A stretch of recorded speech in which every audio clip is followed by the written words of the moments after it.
Hello everyone and welcome back to another Wizard101 video. I know it's been a hot minute. It's been about 2-3 weeks now since I've recorded a video, and I'll explain a little bit more of that in a second. But if you want to skip right to the video because you don't care, just scroll through the chapters after the introduction one and it'll go right into the video. Basically today what I want to do is I want to go into the patch notes and go into what's happening in the spring update, because I haven't really been here to react to it because obviously I've been gone for a few weeks. So I figured I'd come back, get into it. I have a KI live that I want to go over, and I don't want to just go over the patch notes today. I want to give my experience with playing so far in the different features in this and give my opinion on whether it's a good change or not. So without further ado, let's get into it. You can now skip to the part of the video. Otherwise, I'm just gonna talk real quick about why I haven't uploaded. Basically, you may know about a month ago now, I left a community post and I took a week off. And I was like, I'm sorry for taking a week off, but I'm experiencing a lot of burnout right now. I'm going to take a week off and then I'm going to start uploading every other day. I did that, started uploading every other day for about a week,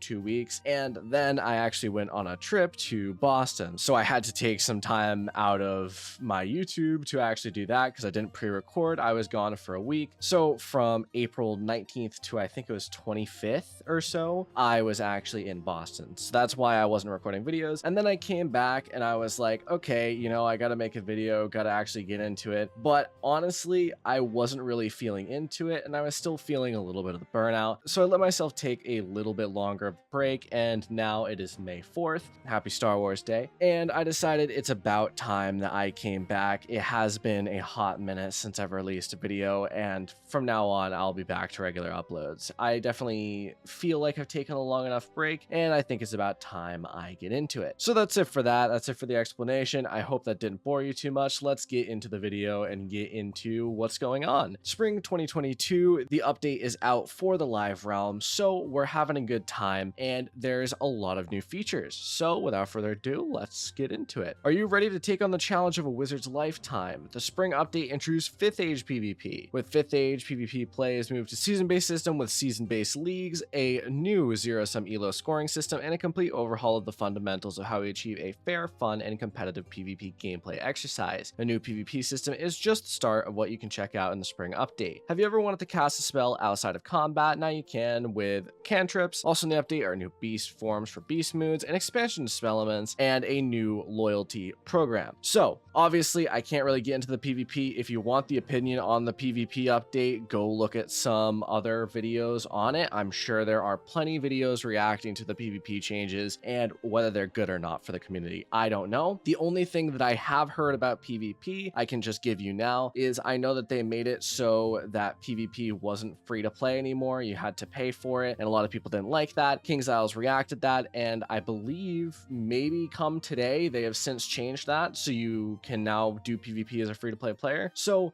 you're good in that regard. You're having a good time there and you don't need to worry about that. So that's really the only change I've heard. But as for other ones, I know that there is some new crafted gear that you can craft. A bunch of the crown shop gear that was exclusive to crowns before can now be crafted in the PvP arena, which is a pretty cool change. There's different leagues and stuff, so you can see there's different level requirements for the leagues, different types of rules, and just some pretty interesting things. That's about as in-depth as I can get with that. As for other updates in the arena, we have an entirely new arena in of itself. I'm sure many people noticed this, but there is a massive new arena area and it looks so much better compared to the old one, which was rather bland and boring. You can see there's the statue of Diego in the beginning and this kind of like market area, which is just really cool. I'm really happy that they finally took time to edit it because, to be honest, it's been the same for probably about 15 years now or something like that, which is a little bit crazy, to be completely honest. So yeah, we got a new one and that's pretty cool in of itself. Now you can see here there's some new elo things. So there's different elo ratings for different ranks, different things for draw results, and an infraction system. Basically you can gain infractions which will prevent you from being able to queue for a certain amount of time. So a lot of games have this, like for example in my head the first I think of is Valorant. If in Valorant you queue and then you don't like the map and you decide to dodge, if you dodge enough, you won't be able to queue for a certain amount of time. So you can see here, disconnecting during a match for any reason can lead to that, abandoning a matched opponents before the match begins, also known as queue dodging, and then playing to a draw both players. Now, obviously, there is a reasonable amount of infractions. Like in Valorant, you're not going to get banned just from dodging one match. You can dodge quite a few before it starts getting harsh, but it is important to know these things are very discouraged and you don't want to keep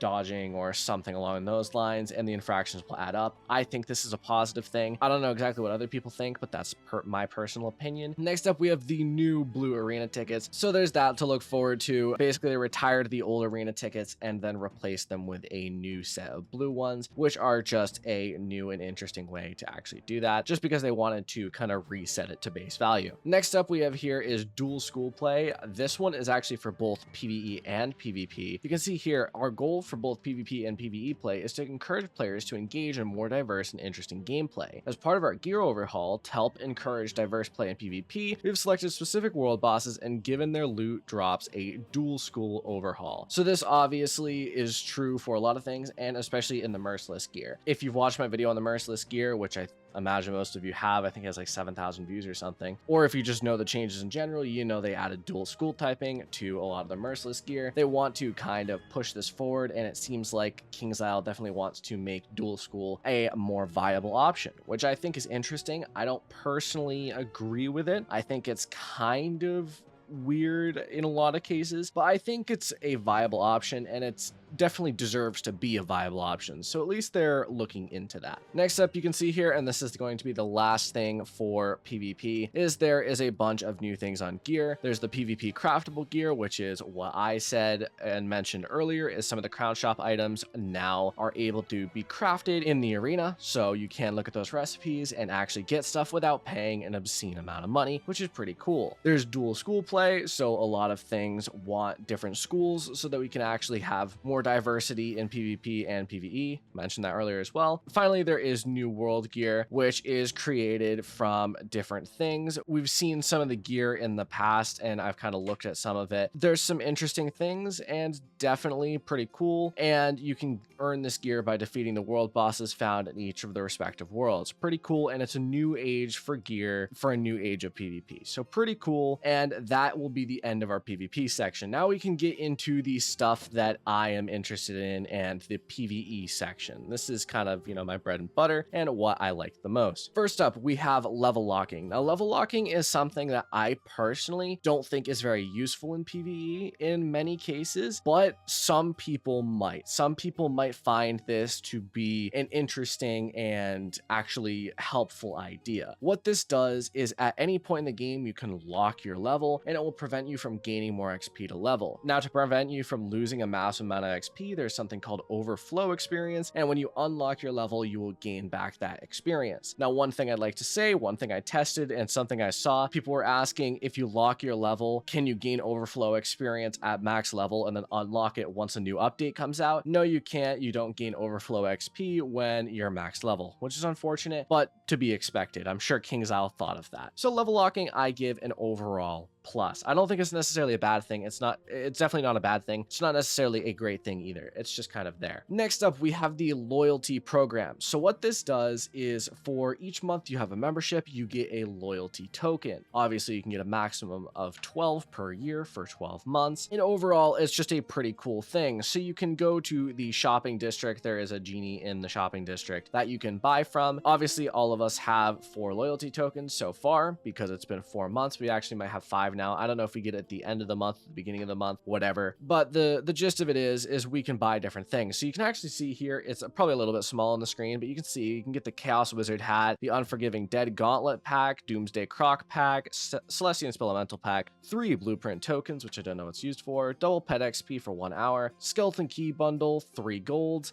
and Buck Gordon's Jetpack, which is a permanent mount. Basically, these each have a different cost. Like I know the double pet XP costs 3 loyalty tokens, which means it's good to actually save them up, and presumably these items will be there for that full year. So that's pretty cool, and that's an interesting thing. obviously this really isn't even adding anything. This isn't even incentivizing you to really have a membership, because most people will have a membership anyway. So realistically, this is just a fun little side activity that they added, or a fun little side shop they added. Nothing too interesting. I know that I used it to buy a Chaos Wizard hat because I thought it looked interesting, but I'm gonna just save the rest. It's just an interesting feature. I don't think it's a bad one, actually, so pretty interesting. Next up, we have Cantrips. If you want a more in-depth guide on Cantrips, I made my Cantrips video before, but basically Cantrips are an out of battle magic that you can use energy to do different things. There's some very interesting things like fishing luck, there is health regen pools, stuff like that. Just some interesting things. There's also cantrip chests. And I'm going to go more in depth into Spellements later, but I will want to say, and something that I'm sure a lot of people know, in the current state of the game right now, as released by the spring update, the Spellement drop rate was very low in the first iteration of it. Cantrip chests only dropped a single Spellement of a random tier. It just wasn't very good, and same with Spelemental Elemental Retriever and just general battle drops. This has since been changed. This has actually been changed this morning as I'm doing this video, and I actually tested it out earlier. It actually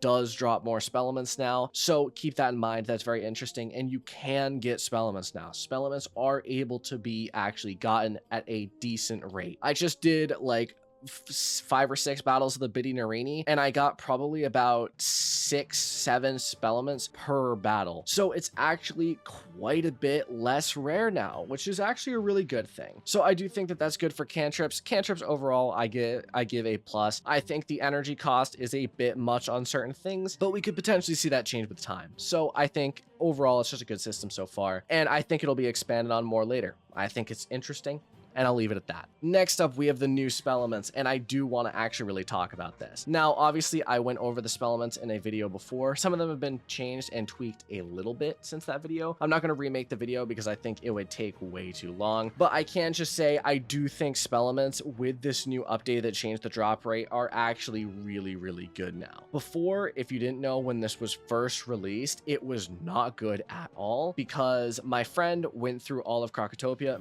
My friend and I, sorry, we created new characters, went all the way through Krokotopia. We got a total of 5 Spellements throughout the entire world. That has since changed. Obviously, as I just said this morning, I did Mediocrity like 6-7 times, and I got probably 30-40 Spellements. So already I have gotten 8 times more Spellements than I got from the entire world with just 10 minutes of farming. Definitely, Spellements are significantly better now, and you can get them from a variety of ways. I'm probably going to make a more in-depth video on this in the near future on the different ways to get Spellements and different interesting Spellements, but I do think Spellements have been changed for the better in this update, and I think this is a very positive update overall. I just think that this is great. It's changed spells significantly and has actually made me very interested in the early game again. So good job, KingsIsle, for that, and I give this one an A+. Next up, we have Beastmoon Hunt. We're introducing a new map to Beastmoon Hunt, which is the Lemuria/Heap Beastmoon map, which I think is really cool. I really like Heap. It's probably my favorite area in Lemuria. There are new beast forms, so you can see the Fire Draconian here. We have the Death Crocomummy, and that is it for the new beast forms. Pretty cool, pretty interesting, and I'm sure some people will be interested in them for Beastmoon. On top of that, there are new event rewards, so you can see there's some new rewards here. Pretty cool, and you can actually get some things. You can get some idols and pets, just some interesting different things. You can see for the different months here, you can get different things, which are pretty cool, and that is Beastmoon in of itself. You can see Elemental, Spiritual, and Elemental again flips back and forth for the Spellemental rewards from Beastmoon, so that's pretty cool. Now let's go into the new Spring Gauntlet, which I'm sure a lot of people have seen, that I might go over in the future. I don't know. I'm a little bit too poor to afford the Gauntlet, so I'm not going to buy it, but we'll see. We'll see. This new gauntlet is called the Unforgiven Dead Housing Gauntlet. Now, what this is this is a Scottish themed gauntlet, which I think is really, really cool and really, really funny. Basically, you have to battle the best warriors at the Highlands and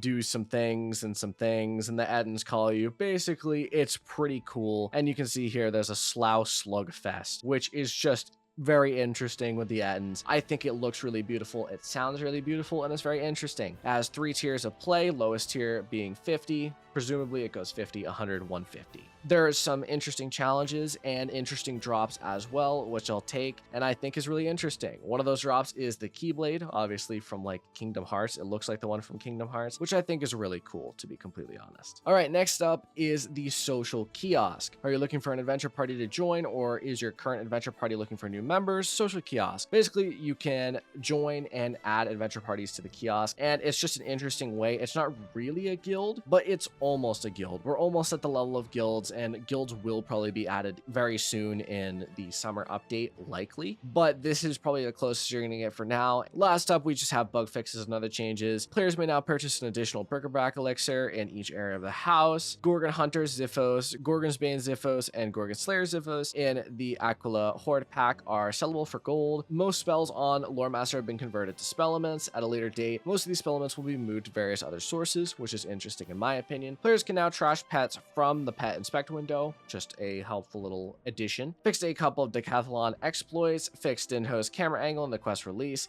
added more second chance chests to Lemuria and Caramel, which is actually really good. You can now use the second chance chest at the end of the Stallion Quartermain battle, which is pretty interesting. Added new spell icons from Lemuria into the help section, pretty cool. Several animation and UI adjustments, and several performance and stability fixes. But that is mostly it for the spring update and kind of everything we have to go over. I will just say it right now, I think this is one of the best updates KingsIsle has released in a bit. Obviously, it was off to a rocky start with the very low Spellement drop rate in the beginning, but that has since changed, and they are genuinely trying to go out of their way to make this update good. And I do genuinely love to see that. I think that's a really good thing, and I hope to see more of that from KingsIsle in the near future. But I hope you guys enjoyed, and I hope you guys welcome me back with open arms. I know it's been a little while. Again, it has been almost 2 weeks now, potentially even more than 2 weeks now, but I'm back and I'm ready to start making more videos. So that's really it for today. Let me know what your thoughts on the spring update are in the comments below. But otherwise, thank you all for watching. I will see you in the next video. Adios.